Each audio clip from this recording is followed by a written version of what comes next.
resilience or bouncing back from any failure is really dependent on our self belief that can I do this? I think it is very important that we have a platform which is uniquely dedicated to them. That's an important aspect of Mindflare.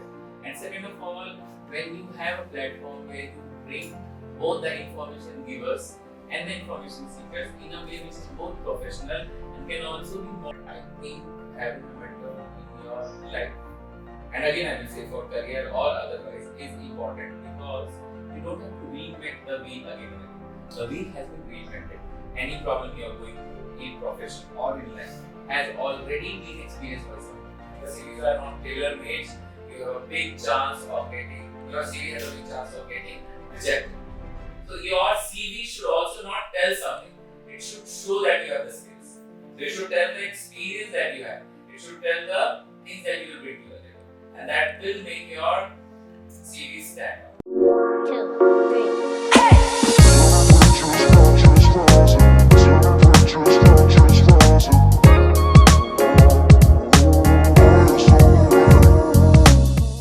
Get ready to ignite your curiosity as we unveil today's dynamic topic Unmovable Nexus from campus to career, the crucial role of mentorship in student transition. Brace yourself as we delve into the transformative journey with the brilliant Professor Bhuvandeep, assistant professor and qualitative researcher from Bhubaneswar. Let's plunge into this exciting conversation together. A warm welcome to Dr. Bhuvandeep sir, our esteemed associate professor and qualitative researcher. Your valuable expertise in human behavior and academia enhances the richness of our event. Thank you for joining us, sir. So, let's start with a quick icebreaker. If you had a magic button that could make one thing in the world disappear, what would it be and why? Okay, so thank you for inviting me. I'm so glad to be here. And I would want all of this podcast to have discussions and idea that we can use for anybody who's listening to us. If I could make something disappear, and that may come across as too big of a answer, but people's impatience. So people being impatient for results is something that holds them back. So yeah, people's impatience is something I would really want people to just get away with. So, any example where you have learned this skill that patience is the key to achieve something? Yes. So today's generation, as we are all programmed for instant gratification, which means that abhi chahiye, turat chahiye. I want to see 7 seconds clip. I want to see reels. But what I have felt and seen in my life that success is not built overnight.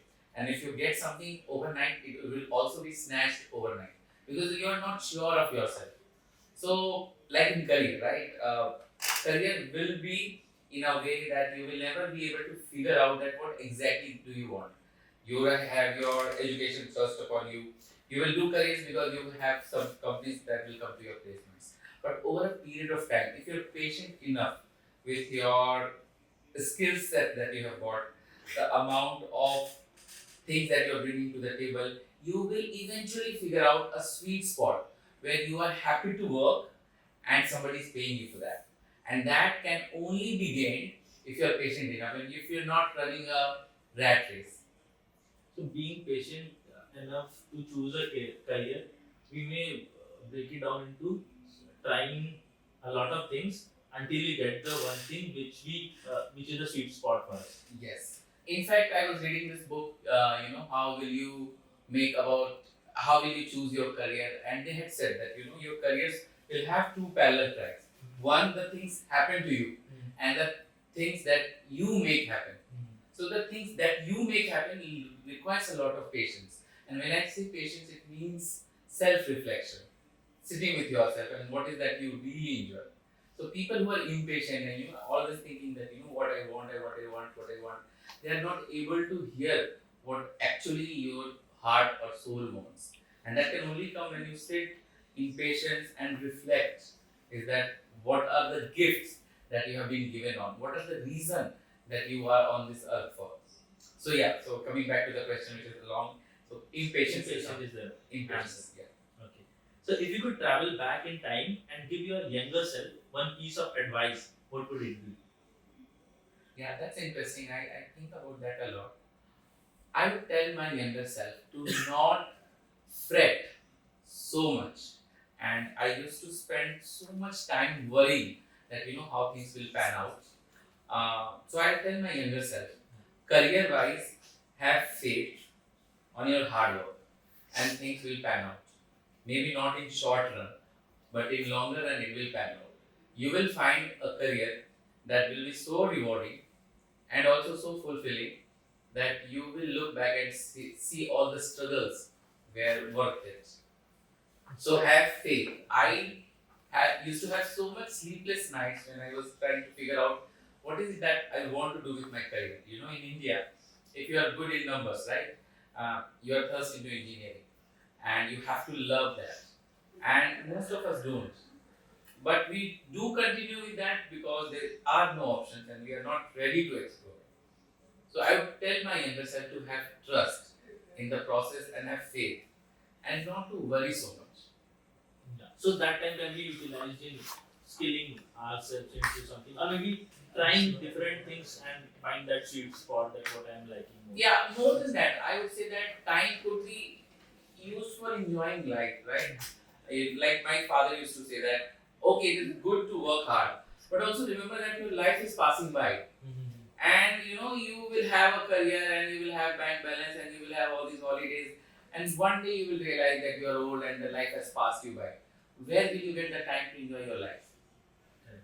So all the time that I used to fret about and think and be sad, कि क्यों हो रहा है, क्या हो रहा है, that could have been easily channelized into enjoying life because I knew I was working hard, but the time I was getting apart from work, I was not able to enjoy. Exactly. That fear that what will happen if I Yeah. don't work. And that is the story of every second Indian middle class, students. That you have to work something because there is no other option. There is no other option. Very true. So moving to the third question, if your life had a theme song, what would it be, and in which movie or TV show would it play during a montage of your day? So I'm big fan of Game of Thrones. Okay. I'm not sure if that is family friendly, but I do really love the not more of, but the theme, right? The theme, how Stark family had survived the most devastating things and they came out on top. To me, that gives a lot of hope about fighting it out and getting through hard times. So and the song could be for me, it would be a Hindi song कि मैं जिंदगी का साथ निभाता चला गया, because most of the times we end up fighting with life, and that is not how the life is to be lived. It has to be lived through a flow where you're flowing like a river and not stagnating at a point. So yeah, the show will be Game of Thrones and the montage will be from जिंदगी का साथ निभाता चला गया, to have a message that the life has to be experienced like a flow of river, that you change, you adapt, and you just keep on flowing, never to stop. So moving to the next question, if you could swap lives with any fictional character for a day, what would it be, and what mischief would you get up to? Fictional characters, I would definitely strike place with Pandit Jawaharlal Nehru when we had, got freedom. And I would like to see the young new India that we were emerging with lot of hopes, and what it meant to be, witnessing the new era. So I would definitely want to be in that era of hope, and when we were emerging as a country, what it meant to embark on a journey with lot of hopes, with lot of good things in life. And fresh freedom. Fresh freedom. What it means to be free. At last be free. Yeah. That is like nothing in life can replace the newly got freedom and the endless possibilities that come with it. Exactly. I think at that moment, people who survived that particular thing, that till the age of 23, they were not free. And after they got freedom, there were endless possibilities they could try, endless things they could learn. places that they could visit, and job opportunities were always emerging.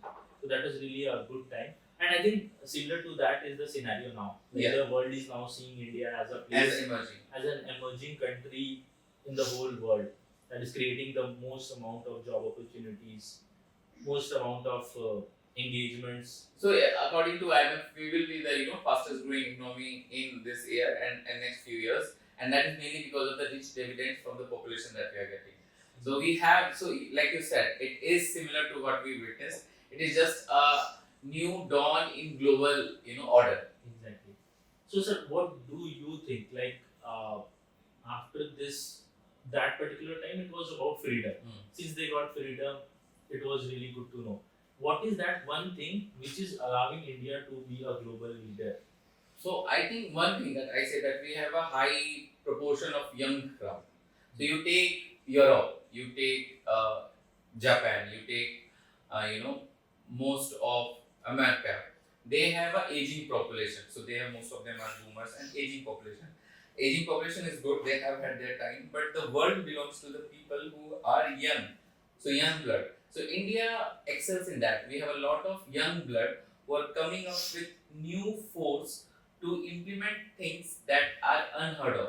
So we are global leader in technology, in service arena, and hopefully in startups also in next few years. Why? Because we have a huge proportions of young people who are ready to take on challenges, and we are hungry for success. And it's not that now it is a local thing; it's a global thing. We know what success looks like. We know what it is to be successful in Europe, what it is to be successful in North America. So we are also hungry for global success. It's not just we want to be successful in India. In this India only. Yeah. So we are not now bounded by nation achievements. We are now Our aspirations are global. aspirations are global. I was listening to a podcast. They said that Indian origin people who are not in India, have now started to feel the FOMO of living in India. The opportunities that is present here is not elsewhere in the world. So let's see what the. I also feel that however much you go and succeed elsewhere, and the life could be good there.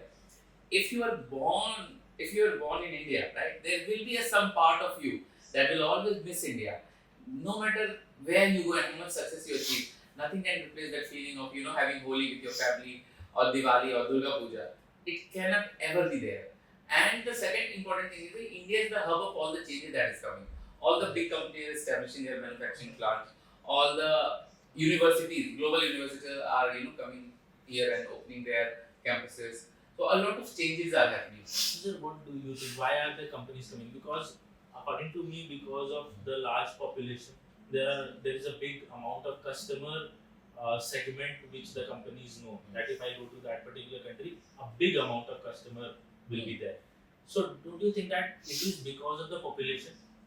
Yes. So unlike other economies, India is a economy which is driven by demand, which means what, that our population has such a big demand for products and services that if we keep on fulfilling that, our GDP, which is the sum total of our products and services, will keep on increasing.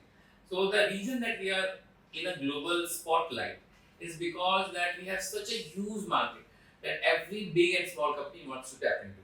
And how do you tap into a global market or a big market like India? You come, you make relations, you establish your manufacturing plants, So you it's a invest, driven and society. and you invest into understanding the culture, right? India is a country unlike any other. So we are stickler for quality, but we also want the price to be as Low as possible. low as possible. And that is something you can only learn when you come to India. Like global brands have come and they have learned it the hard way that Indians, you cannot fool for money, and yet you have to give a global quality when you are selling products. So I think that's the really key here. So I was attending a creators meet, Yes. international creators meet by Instagram, and they were kind of telling the creators to create content for countries where the engagement is high, and that in top it was India. Wow. The engagement is so high here because whatever content now, even people from European countries, people from Western countries are making content in Hindi Yes. because the engagement is so high. Yeah, and they, you know what is more interesting, that they know that if they will make, so they will review food, Huh. which is Indian. Yeah, Indian foods. They will review movies, which are Indian. They will review festivals. They will come and make content because they know that India drives a lot of engagement. Yes. Thanks to our, you know, government and easy accessibility of 4G, lot of our youth have access to, you know, mobiles and internet, and that drives a lot of traffic from us.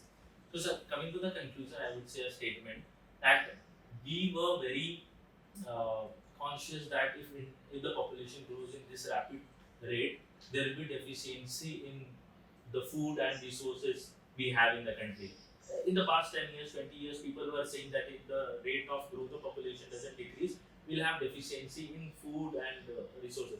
But now the scene is, due to the growing population, we are now becoming the good, what we say, Global force to global record it. force for products, services, internally and externally both.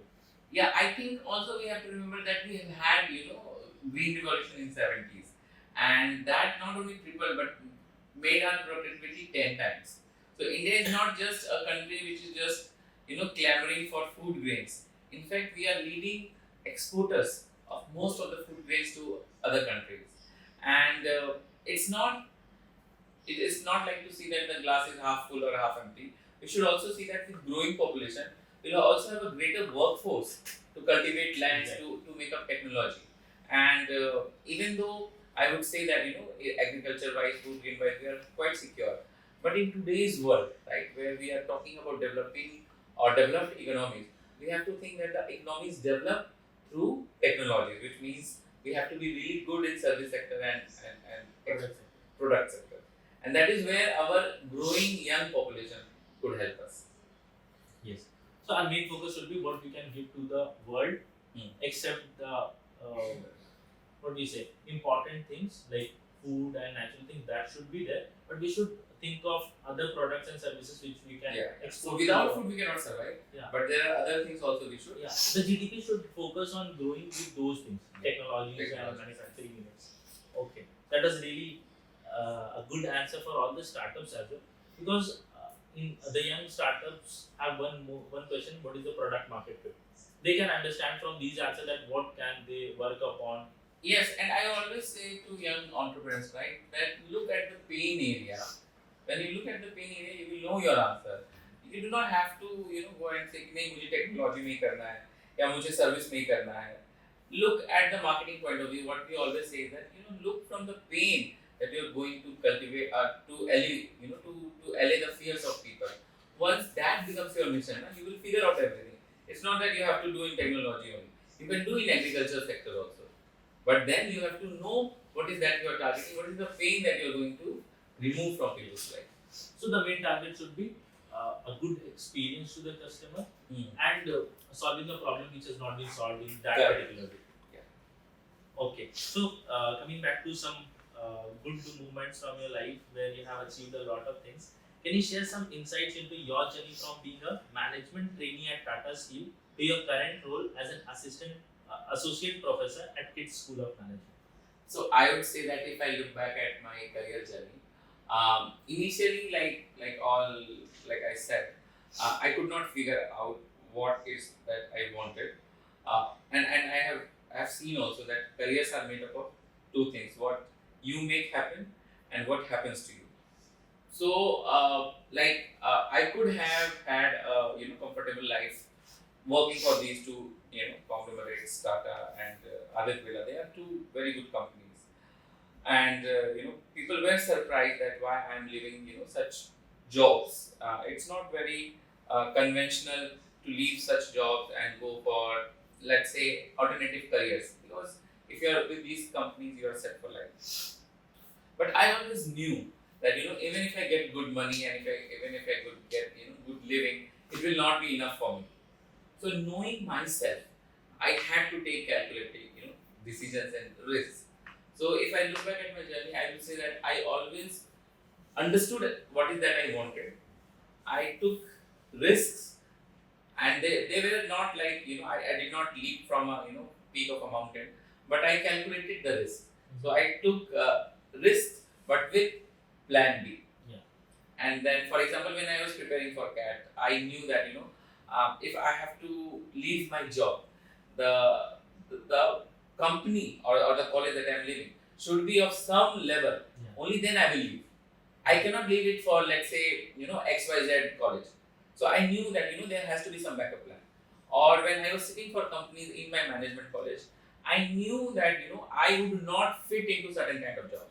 So jobs that required, let's say, a lot of traveling, or jobs that required a lot of uh, you know assessment of talking with people and all. I wanted really a job that would enhance for me to use my academic skills, and that is what I always thought and saw. So, like, coming back to the answer would be that when I look back at my career, I always took risks, and I always had a plan B. Okay. So having a plan B kind of gives you a calm factor that okay, if it doesn't work anyhow, I have a Yeah, I have something to fall back upon, right? So even if I knew that if this is not going to work, there are certain other places I can apply, and they will take me in a second. Yeah. So that I always had in mind. So, what motivated you to pursue a Doctor of Philosophy in Management after already having an MBA? Yeah, so that's interesting. One doctor, or if you have to be in academia, PhD is a mandatory thing. You have to, because otherwise you won't get promotions and all things. So एक तो वो mandatory चीज है. But other than that, I have or all the researchers have an inherent curiosity. So I'm very much interested in that. What motivates a human? What motivates a student? What is motivation? At the end of the day, what is it that a student A can go and sleep and peacefully and not do anything for exam, and student B will work day and night and in fact work so much that he will become founder of some company or entrepreneur of some company. And why do some students are just okay with their life and working for a company with 4 lakh or 5 lakh and just okay. So I am so curious about motivation. I am curious about people's resilience. Some people all of us will face failures in life, but few of us will rebound back. What is it that makes us rebound back? Some people after breakup, they just waste their life. Some people rebound back and they are much better before their breakups. So I try to understand that what is it that makes us resilient. So resilience, motivation, and dreams. These things make me. Out of curiosity, what was your latest paper? So my latest paper was about resilience. So we have researched a group of students, and we were trying to find out that during COVID, a lot of the students faced a lot of problems. So somebody in their home died, or they were not able to study properly. Their parents could not support them with money. They lost their jobs. And what are the factors that students took from these environments to make themselves resilient? So the latest paper is about factors that make resilience more prominent in students, and how we can get applied to workplace, to our own general life. And one thing that I found, resilience or bouncing back from any failure is really dependent on our self belief, that can I do this? The only difference I found on the students that could bounce back and the students who could not bounce back, at the end of the day, it all means that what they believe about themselves. Do they believe that they can overcome, or do they believe they cannot? And that's it. But it is not something to be found easy, and there are a lot of factors that impact that. Maybe how they are born and brought up. Born, brought up, their life experiences, their mentors, their parents' words, their friends' work, their network. There are a lot of factors. So I don't remember the person who said the quote, but I read the quote somewhere. It said that whether you think that you can do it or you can't do it, You are right. correct. Yes. Even I remember that. And precisely, right, like you said, it totally depends on what you believe. The self-belief is very, very important. So yeah, my last research was on resilience of students. Yeah. So can we also add how the students or people who are watching can go and see the research papers? They must be on Google. Yeah. So actually, it's under review. So as soon as it is published, So all the papers. So yeah. if someone wants to see all your papers and also understand, Yeah, so you can go to Google web search. You can write my name Bhuvandeep, and then you can write the papers. Google Scholar, and it will show all the papers that I so have. Google Scholar Bhuvandeep, or maybe Bhuvandeep Google Scholar. Yeah, That would break down all the papers sir has published, and they can go through this. Okay, so sir, the next question is, transitioning from campus to career can be challenging. What common challenges do you see students face, and how does mentorship address these challenges? yeah, If they are in college and suddenly they are into corporate, there is a lot of cultural differences, the way they were handling their daily life. So, what is that thing, common challenges they face? yeah. I have also faced these problems, and from my first-hand experience, I will tell that when you really thirst into a corporate world, the first important thing that you should always think about is your perception, how you are being perceived. You may be from the best of best colleges, and you may be from best of best institutes, but it's very important to be humble at your workplace. Be open-minded at your workplace, and you should always be good on good behavior with all the people around in the office. You may be closed off, but you should not come off as arrogant or close-minded. That's the first thing. That your perception matters. Make sure that within the first 6 months you make a very good impression, and that should be only your focus. If somebody had told me, I'd really go back, because when I had joined my workplace, I was of the thought process that my work will speak for myself. It does not happen. You speak for yourself. Your work will also speak, but you also speak for yourself. Make sure that your perception is not left to the unsaid words. Your perception should be said by you. So say that good morning to everyone. Believe that your work is good. Tell that you have done this. Tell your boss what you have achieved. Don't be silent. That's the first thing. Second thing, I will say that always keep on looking for new initiatives you can take. Believe me, right? When I say that, take initiatives, it comes off like HR jargon, take initiatives, blah, blah, blah. But if you are taking initiatives and if you're good at that, believe me, somebody will notice. Somebody at workplace will notice. We always say that, apna kaam karo, kaam se kaam rakho.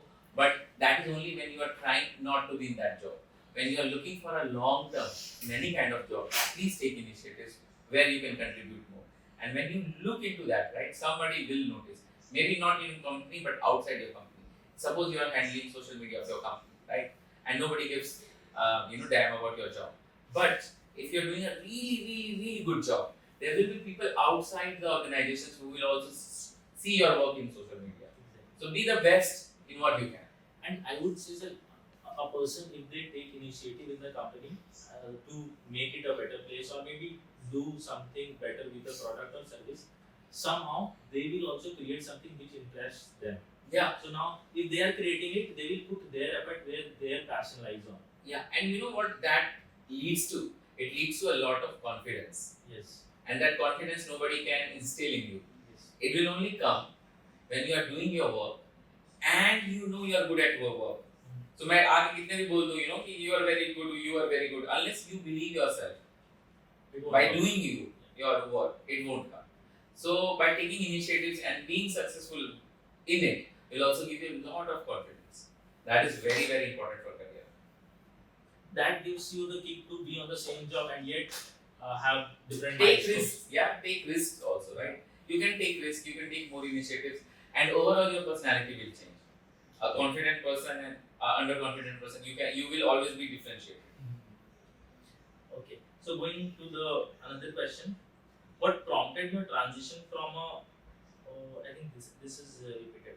Reflecting on your own career, can you share a moment where mentorship played a significant role in your professional development? Yeah, so I had this professor from my college. He was my professor for BTech project, and he quite used to guide me. Not in terms of career, but in general life. Like how I should conduct myself. Why should I always be in time? So it is because of his lesson that today also, if I am late somewhere, I feel very uneasy. So why you should always be on time? Why you should be your own brand means that you do not have to announce something. Yeah. Your work will announce for you. So why you have to be your own brand? How you have to be really motivated to what you say, and how you have to, for example, if you have committed to something, keep at it, because your words will matter to the people who are listening.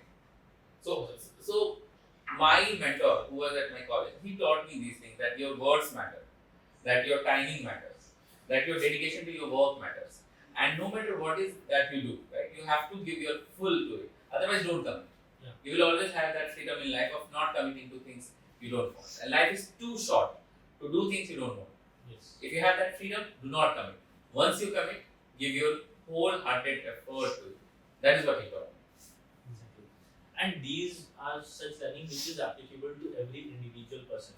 Now, if they follow these, they will build networks even when they are out of profession. Yes, and it's not just about profession. Profession is one part of your life, and that is important. I cannot emphasize enough. It will bring you money. It will give you success. But apart from profession, in general way of living also it is very important. Yes. Because it is important for your relations. If you do not commit to your work, if you do not give time to your relationship, if you do not want to build a family life, right? There was this study which was done, and it was the longest study on happiness. And the people said the most important indicator of happiness in your life is how good your relationships are. And that is professional relationship as well as your personal relationship. So yeah, like I'm telling, be your own brand and commit to your words, whatever you are committing to. Yeah. Be it profession or be it personal. Because in that case, anyone who knows you will say that, okay, if Bhuvandeep has told this, this will happen. Yeah. Or if he is telling that, I'm going to work out this thing, I'm going to research this thing, or I'm going to take this subject, he will do it. Yeah. He's committed, and I don't have to micromanage or look after what is happening. Something that the boss will always want from the subordinate. Exactly. So, coming back to mentorship, we'd love to hear your thoughts on platforms like Mindflare. How do you see such platforms bridging the gap between students and mentors on a global way? So I think it is very important that we have a platform which is uniquely dedicated to them. That's an important aspect of Mindflare. And second of all, when you have a platform where you bring both the information givers and the information seekers in a way which is both professional and can also be modeled in a gig economy, that is beneficial because both the parties are seeing the benefit out of it. If I ask somebody for advice, and I know that he can give me any advice, but when I know that I'm paying somebody for advice, I know that advice will be better. It better be better because then I can use that advice in my real life. So the amount of pricing or the amount of things that we pay also dictates our perception of quality of the product. If you give me something for free, I may not value it. But if you're giving me advice and you're charging 1400 rupees or whatever be the amount of money, I will take it seriously. And me being a mentor in that case would be responsible enough that okay, I am being paid for, I should do my research so that I don't give any advice which is a wrong. So you will not give any advice that comes top of your mind. You will do your research because you know that person may come back and say, you said this, but they may not be true. So you are being held accountable to your own advices. Exactly. So how can students effectively approach potential mentors, and what should they keep in mind when building a mentorship relationship? Yes, this is very important. I think having a mentor in your life, and again I will say for career or otherwise, is important because you don't have to reinvent the wheel again and again. The wheel has been reinvented. Any problem you are going through in profession or in life has already been experienced by someone. If you can use that experience, it is good. It is very good. Now in today's connected world, there are various platforms you can seek mentors, right? There's platforms for mentors like Mindflare and all. You can ask questions. But the most important key thing is, and I tell this, that a relation between a mentor and a mentee in an informal world can only be sustained when you have a give and take thing. Yeah. So don't just as expect to take from your mentors, Yes. but be also ready to give to your mentors so that it becomes a symbiotic relation, that we are both adding value to each other's life. So when I look for mentors, I do not just see, okay, what is going to give it to me. I also want to add value to his life. What can I add in that, in that perspective? For example, my mentors in some of my colleges and my institutes, I used to ask about their, child, what they are doing, and most of them will be in class 10th, 12th, or something like that. And then I used to tell them freely, because I have been to these colleges like IITs and IIMs, I know, how to prepare and how not to prepare. If they want, they can contact me for some information. I can guide them. So the mentors used to be very happy, and they would delight in the fact that the mentee is taking active interest in their life. So wherever you're looking for mentors, right, and this is advice to all the students listening out there, do not only think from the perspective that what you're getting. Please think from the perspective what you can contribute. Exactly. So, sir, in current scenario, what happens? The students usually relocate for a college, come to a new environment, whatever they were at. Now they are coming for a BTech degree or maybe a BBA, MBA degree. They are coming to a completely new place, and most of them are shy enough to ask for help from the mentors, maybe the seniors. So, what would you recommend? For example, if someone wants to ask you a question, wants to reach out to you that I am stuck in this, I am preparing for CAT exams. So, what is the best way to reach out and also create a value for the mentors? I think we have platforms like LinkedIn, or we also have professional IDs or social media. So whenever you are reaching out to the mentors, right, you should always first very politely introduce yourself. Tell that what attracted you to their profile. Yeah. So tell them that what is that makes you think they are a better fit for being your mentor. Exactly. And once you convince them, 99% chances that they would help, right? People would help. But then also you have to remember that people or mentors are real people with real problems, with real time crunch. So you have to be patient with them. If you have mailed someone, right, you're not getting answer in an evening. Do not just start pestering them. Yeah. Give them a gentle reminder. Let's say they might have forgotten your timelines. Give them a gentle reminder after a week. Give them again another gentle reminder after 5 days or few days, and then stop. Maybe that person is not ready to mentor you. So have few knocks at the door. If the door is not opening, knock another door. So that is my. So, because in LinkedIn also I get a lot of messages from students from different colleges. It might be related to placements, it might be related to a job opening in my company.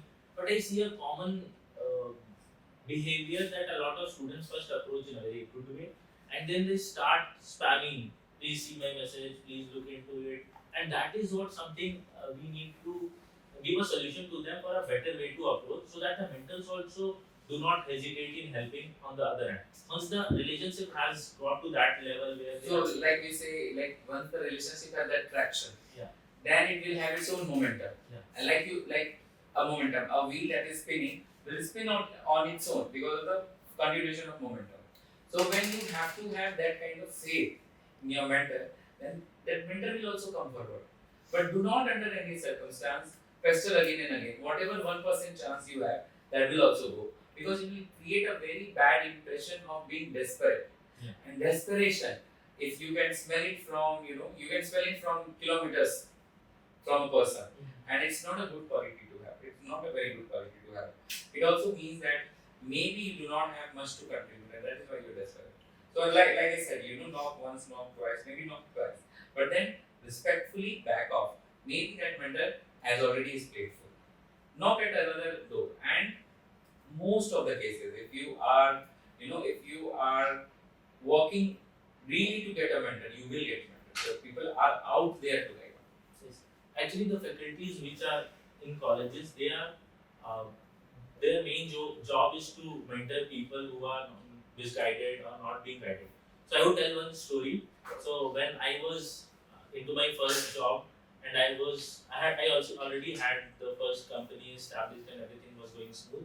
People and my family members were expecting to continue with the job.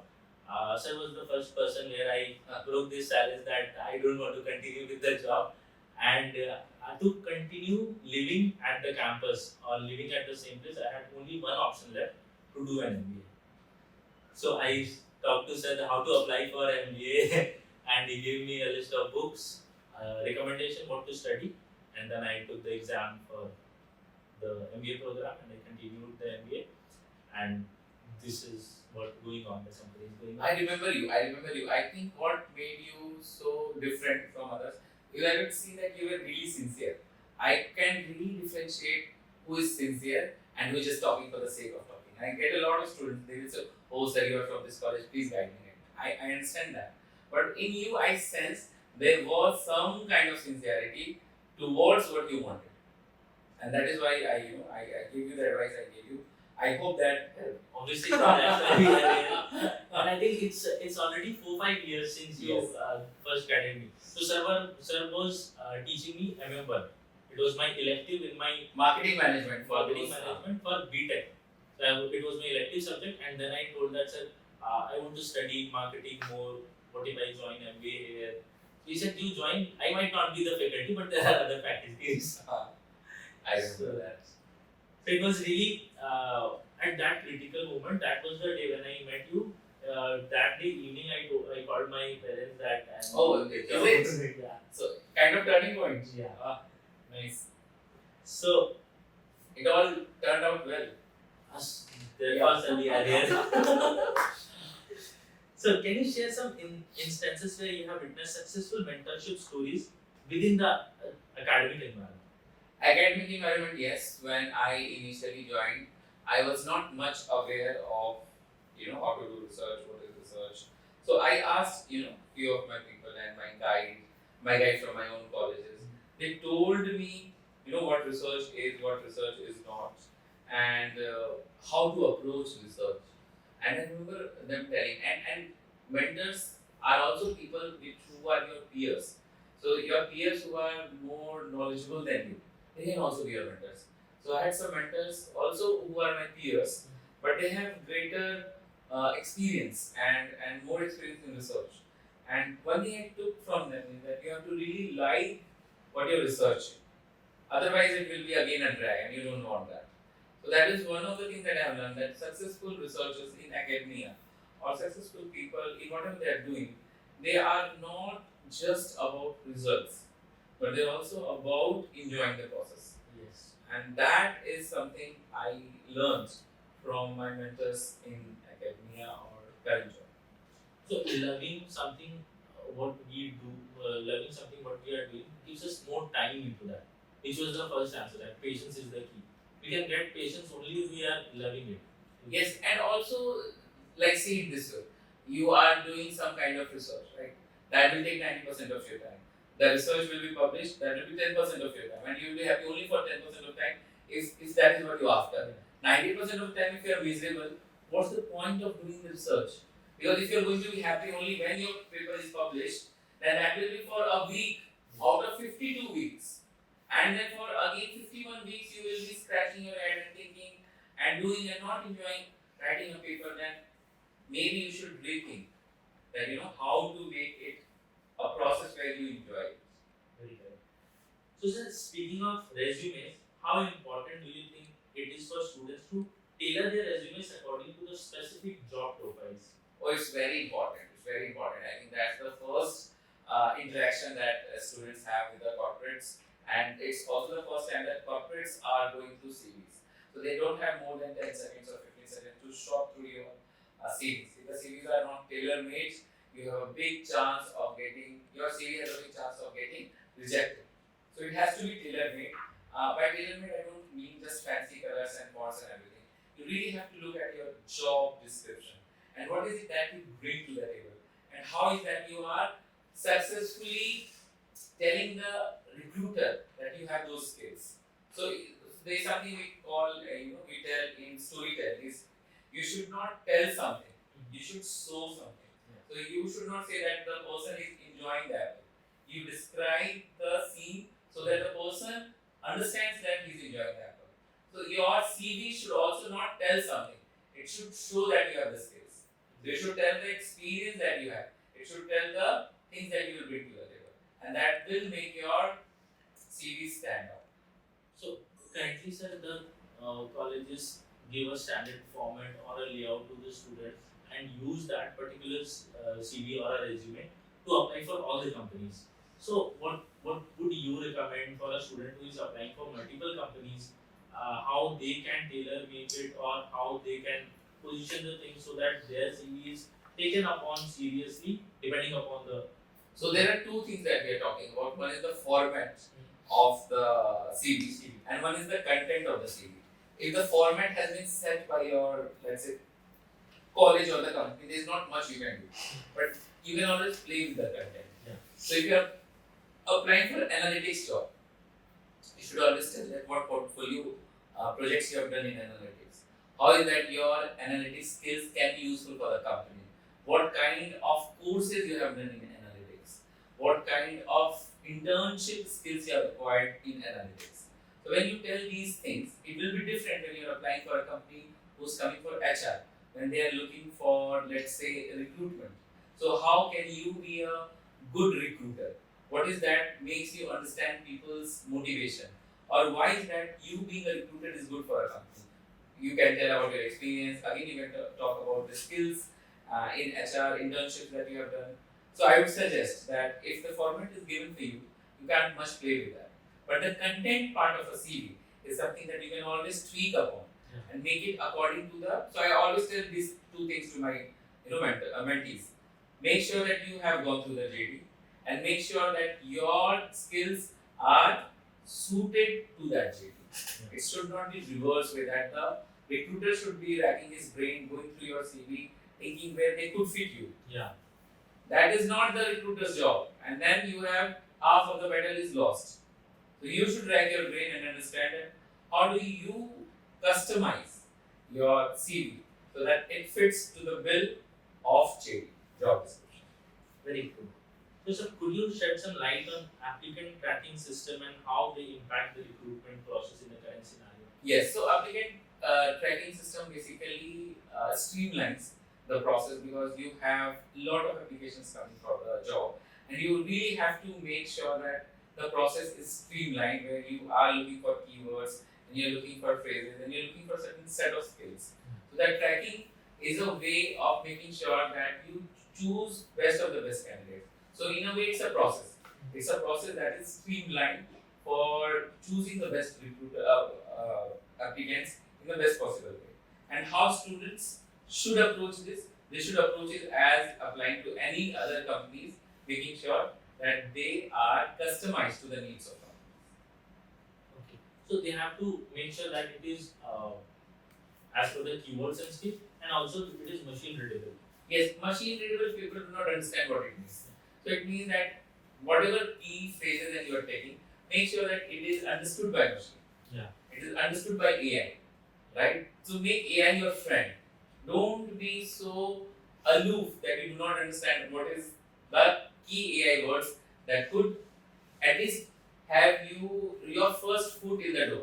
So I always tell you, your first interview to a company is just your first foot in the door. Yeah. And then there will be series of interviews, and also then you will be on probation for 6 months or a year. So make sure that you make your first impression through CV so good that you always have a better way of approaching things. So, sir, as we conclude, what message would you like to share with the Google community regarding the importance of mentorship and career guidance? Yes, I would say this: your life is going to be a work of art if you are going to be an artist. Which means any work of art has inspirations in real life and also from your own life. If you really want to make your life a good piece of art, make sure that you have people who have been through that journey, people who can inspire you, people who can hold you accountable to your own actions, and people who are genuinely having your interest in their heart. If you can find such people who are genuinely looking for you, then your half of the job is done. The second half is only to know, like I've said, look what you can contribute to your mentor's life. And once you have that symbiotic relation in place, I think you will have a wonderful mentor-mentee relationship. So, sir, can I ask one more question? My personal preference. So when I was learning from you marketing, a lot of advertisement was shown to us on YouTube, the best. So 3-4 years we have not discussed, but in the current scenario, what is your favorite ad? Oh, my favorite ad. I think Dove sketch of beauty will always be my favorite ad. And that time also we discussed the empowerment of women, that irrespective of how they look, where they belong from, they are beautiful. Yes, I think more than that, the real message. So for those of who are listening, the ad is about Dove, where they interview a lot of women and they ask themselves to describe themselves. कि आप बताइए कि आप कैसे लगते हैं? How do you look? And then they bring their friends to describe themselves. And you know what happens? And they match both the sketch of a self-described portrait and a portrait which is described by the friend. And can you guess which portrait is more beautiful? The ones described by the friend, which tells us that how we are more and more hard on ourselves. That we never let ourselves appreciate our own beauty. And beauty is not just superficial, is that how you look, but your overall worth. So the message of that Dove ad was to understand your own self-worth, because your friends do. And once you understand that your self-worth is more than that, it's always going to be a life that is worth living. So that's my all-time favorite ad. And it's very emotional also. Yeah. So it also relates to the answer of believing. If someone is believing on themselves. The core message is, that resilience, motivation, everything starts from self-belief. Thank you so much, sir. Again, My pleasure. My pleasure. I always like interacting, and the questions were good. So whoever prepared the questions 2, 3.